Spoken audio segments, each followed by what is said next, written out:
fans. Pose for the fans. Pose for the fans. Pose for the fans.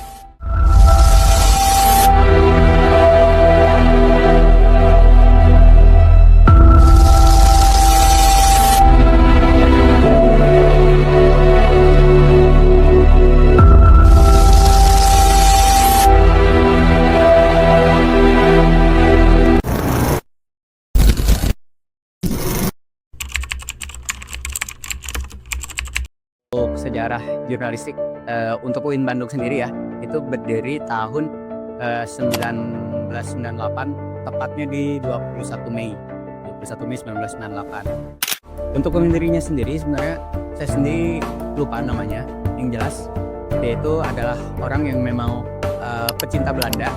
Jadi itu yang membuat bendera jurnalistik sendiri itu berwarna oranye, karena Belanda sendiri kan memang identik dengan warna oranye ya. Kalau tradisi khas, mungkin kalau misalkan dari penampilan ya bisa kayak ternotis banget kalau semisal anak jurnal tuh banyak yang gondrong katanya kayak gitu. Cuman kalau misalkan dari kesehariannya atau kebiasaannya sehari-hari gitu dalam bersosialisasi, mungkin anak jurnal tuh lebih terkenal kayak kekeluargaannya itu erat banget gitu. Jadi kayak ada apa ya, ada slogan kayak jurnal memanggil. Nah itu tuh kapan aja pun kalau ada panggilan seperti itu pasti akan ada aja anak jurnal dan banyak yang datang. Secara garis besar ya, karena meskipun sudah ada pers gitu, terus ada peraturannya juga, tapi ternyata nggak seketat itu sampai dilakuin lah gitu, karena masih banyak kepentingan, entah itu politik, kepentingan beberapa orang saja gitu. Jadi misalnya seorang jurnalis mau ngeliput berita yang mengarah ke nantinya ngerugiin satu pihak, misalkan ngerugiin pihak suatu pemerintah gitu, maka pasti bungkam kayak gitu. Jadi emang peraturan persnya juga nggak seberjalan itulah kayak gitu.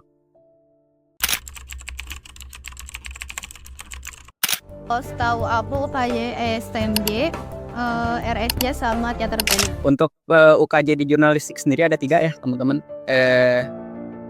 Salah satunya itu ada RSJ, Ruangan Swanteng Jurnalistik. Itu ya kurang lebih seperti inilah nyanyi kayak band ya, anak band kalau di sini. Terus ada teater pena. Teater pena tuh ya seperti namanya teater, jadi kita berakting gitu di depan panggung dengan cerita yang sudah kita buat. Untuk yang ketiga ada STMJ, Seni Tari Mahasiswa Jurnalistik. Nah untuk seni tari mahasiswa jurnalistik itu ya sesuai namanya, menari, dan kita biasanya melakukan proker UKJ seperti ini tuh saat acara jurnalistik gitu, kurang lebih. Pokoknya setiap ulang tahun jurnalistik seru. Enggak, karena sekarang kan zaman udah makin canggih gitu ya. Intinya mah jangan satu, kayak minimal 3 lah, karena daya saing sekarang tuh udah makin tinggi gitu. Jadi nggak mungkin kalau cuma satu doang. Kuliah di jurusan manapun sebenarnya ya tergantung nanti ke depannya sesuai passion aja gitu. Gak harus saya masuk jurnalistik, saya pasti harus jadi jurnalis, enggak. Tapi kalau misalkan ngacu ke jurnalis banget untuk prospek di jurnalistik, ya itu pasti ke jurnalis gitu. Cuman menurut pandangan saya itu mah tergantung ke diri masing-masing lagi. Jadi misalkan kamu sekarang saya ada contohnya, passion saya di video editing pakai Premiere gitu. Nah bisa kalau misalkan ngejurus banget ke jurnalistik, ya berarti saya harus ngedit video-video berita gitu. Cuman karena passion saya nggak di sana, lebih ke kayak video wedding segala macam.